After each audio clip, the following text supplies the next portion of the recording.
दिल्ली की राजनीति में एक नया मोड़ आया है जहां पर राहुल गांधी और अरविंद केजरीवाल के बीच में जो जुबानी जंग होती है वो तेज हो गई है। प्रदूषण, महंगाई, भ्रष्टाचार और जो विकास के मुद्दे होते हैं उनके ऊपर दोनों नेता आमने सामने हैं। तो क्या इस बार दिल्ली की सरकार में बदलाव होगा या फिर आम आदमी पार्टी की जो सत्ता है वो बरकरार रहेगी? तो चलिए इस वीडियो में डिटेल से बात करते हैं, लेकिन अगर वीडियो पसंद आती है आपको तो वीडियो को लाइक कर देना, चैनल को सब्सक्राइब कर देना। दिल्ली की राजनीति में हाल ही में जो भी घटनाएं हुई हैं उन्होंने ना केवल दिल्ली बल्कि पूरे देश का जो ध्यान है उसको अपनी ओर खींच लिया है। राहुल गांधी और जो अरविंद केजरीवाल हैं उनके बीच में जो भी जुबानी जंग है इस बात का संकेत देती है कि आने वाले जो भी इलेक्शंस होंगे वो ना केवल दिलचस्प होंगे बल्कि कई सवाल भी खड़े होंगे इनमें। तो राहुल गांधी ने अपनी जनसभा जय बापू जय भीम जय संविधान में अरविंद केजरीवाल पर जमकर हमला बोल दिया। उन्होंने कहा कि अरविंद केजरीवाल ने जो वादा किया था कि दिल्ली को पेरिस बनाएंगे, क्या दिल्ली पेरिस बनी? या फिर आज दिल्ली में प्रदूषण इतना बढ़ गया है कि यहाँ पर सांस लेना मुश्किल हो गया है।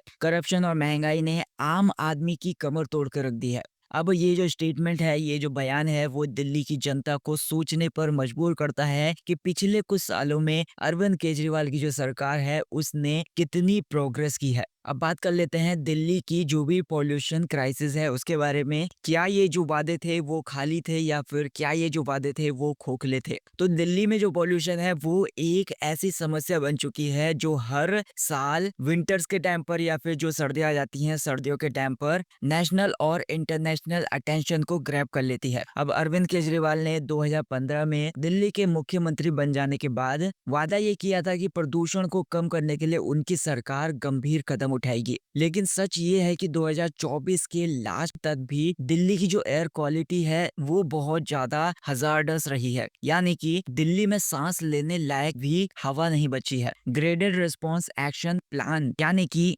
GRAP जैसे कदम उठाए गए पर उनका असर कम ही दिख रहा है, उनका असर ज्यादा नहीं दिख रहा या फिर बहुत ही ज्यादा लिमिटेड है। अब मैं बात करता हूँ कि दिल्ली में जो पॉल्यूशन है उसके कुछ कारण है, मेन कारण है, जैसे कि नंबर 1 पर आ जाता है यहाँ पर जो गाड़ियां हैं उनका धुआं है। दिल्ली में जो भी रजिस्टर्ड गाड़ियां हैं उनकी संख्या जो है वो करोड़ों में है। पेट्रोल और जो डीजल के गाड़ियां हैं उनसे जो निकलने वाला धुआं होता है वो एयर पोल्यूशन के लिए एक मेन कारण है। नेक्स्ट पॉइंट है यहाँ पर स्टबल बर्निंग, यानी कि जो पराली जलाना होता है वो भी यहाँ पर शामिल हो जाता है। पंजाब, हरियाणा और उत्तर प्रदेश में किसानों के द्वारा जो भी पराली जलाई जाती है उसमें पराली जलाने से सर्दियों के टाइम पे जो भी दिल्ली की हवा होती है, दिल्ली की जो भी एयर क्वालिटी होती है वो बहुत ज्यादा खराब हो जाती है और हवा वहाँ पर बहुत ज्यादा जहरीली हो जाती है। नेक्स्ट पॉइंट है यहाँ पर इंडस्ट्रीज की वजह से जो भी वहाँ पर उत्सर्जन होता है, यानी कि दिल्ली में फैक्ट्रीज बहुत हैं या फिर दिल्ली के आसपास फैक्ट्रीज और जो भी इंडस्ट्री हैं वो बिना फिल्टर के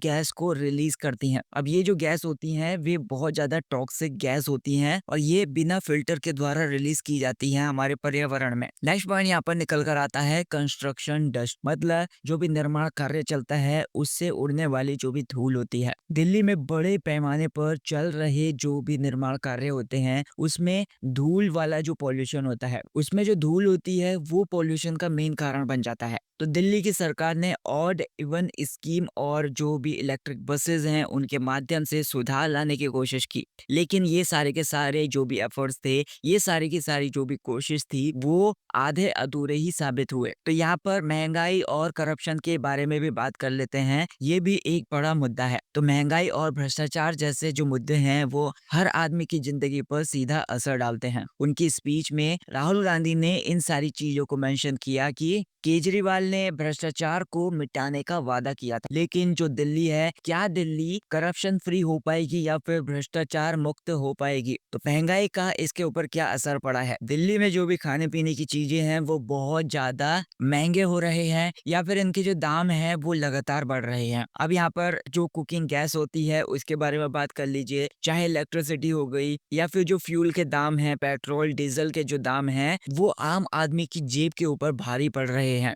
अब जो पब्लिक ट्रांसपोर्ट है वो महंगा होने की वजह से लोग अब गाड़ियों का यूज करने पर मजबूर हो रहे हैं, जिसकी वजह से पॉल्यूशन बढ़ रहा है। मतलब उनका ये कहने का मतलब ये है कि ये भी एक कारण है पॉल्यूशन में वृद्धि लाने का। और अरविंद केजरीवाल ने एंटी करप्शन हेल्पलाइन शुरू की थी, लेकिन हाल ही में सर्वे में ये पाया गया कि जो जो म्यूनिसिपल कॉरपोरेशंस हैं, यानी कि जो नगर निगम हैं, जो दूसरे डिपार्टमेंट्स हैं, उनमें भ्रष्टाचार के जो मामले हैं उनमें बिल्कुल भी कमी नहीं आई।